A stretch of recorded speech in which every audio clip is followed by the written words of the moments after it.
શિવરાત્રિની વ્રત કથા.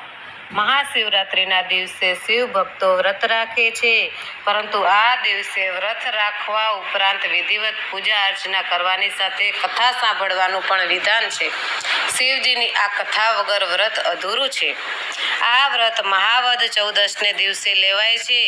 આ દિવસે ભાવિક ભક્તો ફળાહાર કે ઉપવાસ કરી ભગવાન શંકરની બિલીપત્ર વડે પૂજા કરે છે અને રાત્રે જાગરણ કરે છે. એક પારધી તીરકામઠું લઈ વનમાં શિકાર કરવા નીકળ્યો. એ દિવસ મહાશિવરાત્રિનો હતો, અર્થાત કે મહાવદ ચૌદશનો દિવસ હતો. આથી રસ્તે જતા આવતા લોકો શિવ શિવ શિવ શિવ બોલતા હતા. આ સાંભળી પારધીને નવાઈ લાગી. તે પણ દેખાદેખીથી રસ્તામાં જે કોઈ મળે એને શિવ શિવ કહેવા લાગ્યો. આમ અજાણતા તેનાથી પ્રભુનું નામ લેવાઈ ગયું. પ્રભુનું નામ તો જાણે કે અજાણે કે મસ્કરીમાં પણ લેવામાં આવે તો એનું ફળ તો મળે જ છે, કારણ કે આ તો ભોળા શંભુ, એમને રીઝવતા વાર ન લાગે. પારધી આખો દિવસ શિકારની શોધમાં રખડ્યો, પણ એને ક્યાંય શિકાર મળ્યો નહીં. સાંજ પડી ત્યારે તે એક સરોવરના કિનારે આવી પહોંચ્યો અને ત્યાં બિલ્લીના ઝાડ પર ચડી શિકારની રાહ જોવા લાગ્યો.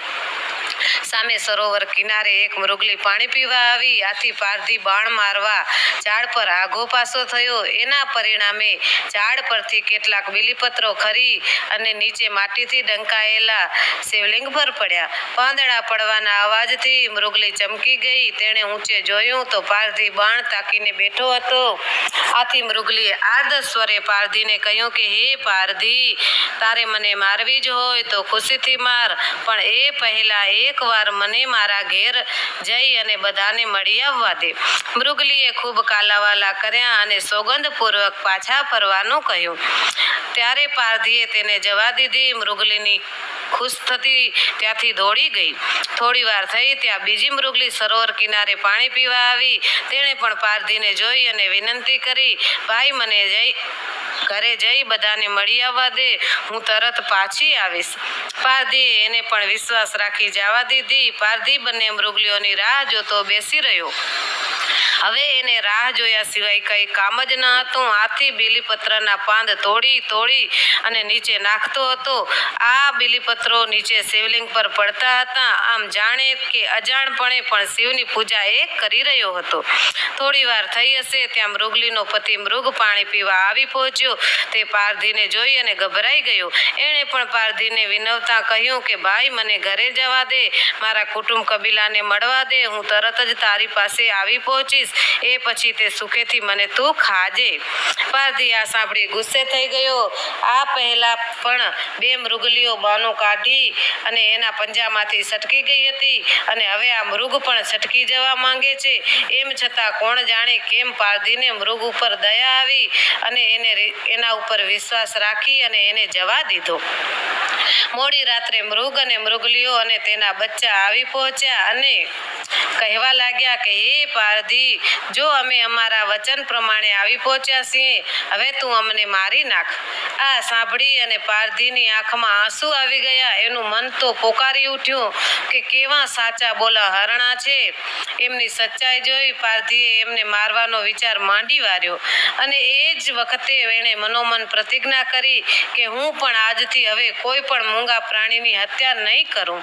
એ જ વખતે આકાશમાંથી એક દેવ વિમાન ઉતર્યું અને તેમાં બેઠેલા દેવદૂતે પારધી અને મૃગલાઓને વિમાનમાં બેસી જવા કહ્યું. મૃગલાઓને નક્ષત્ર લોકમાં લઈ જવામાં આવ્યા.